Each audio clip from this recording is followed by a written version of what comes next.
எல்லாருக்கும் வணக்கம். நான் Hema Subramanian. Welcome to home cooking Tamil.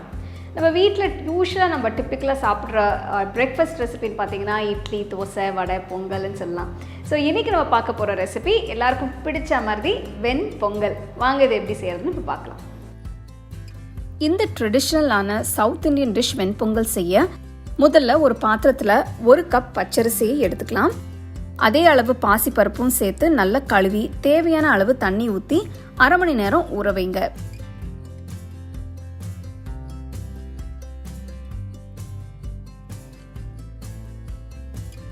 குக்கர்ல 600 ml தண்ணி ஊத்துங்க.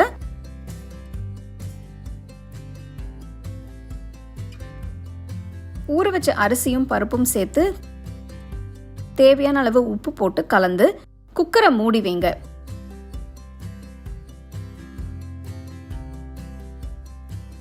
வெயிட்டை போட்டு 5-6 விசில் வர வரைக்கும் வேக விடுங்க.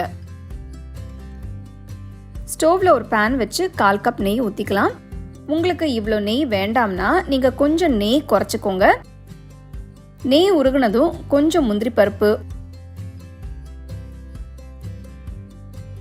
1 டீஸ்பூன் மிளகு சேர்த்து ரோஸ்ட் பண்ணிக்கலாம்.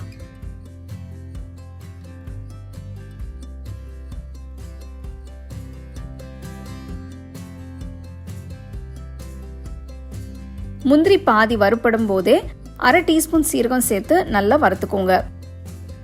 ஸ்டோவ் லோ ஃப்ளேம்லேயே இருக்கட்டும். 2 டீஸ்பூன் பொடுசா நறுக்கின இஞ்சி சேர்த்து ஒரு தடவை வதக்கி ஸ்டோவை ஆஃப் பண்ணிடுங்க.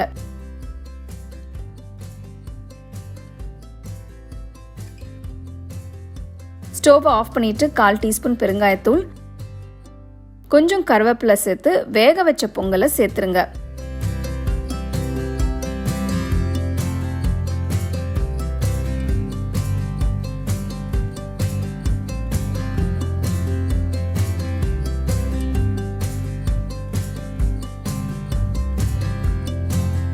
தாளிப்பு பொங்கல்ல நல்லா மிக்ஸ் ஆகிற மாதிரி கலந்து விட்டு சூடா தேங்காய் சட்னியும் சாம்பாரோட பரிமாறுங்க.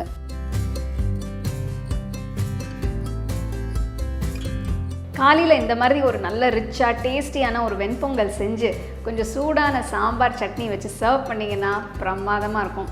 ஸோ கண்டிப்பாக இந்த ரெசிபியை நீங்கள் ட்ரை பண்ணி ரசித்து சாப்பிடுங்க.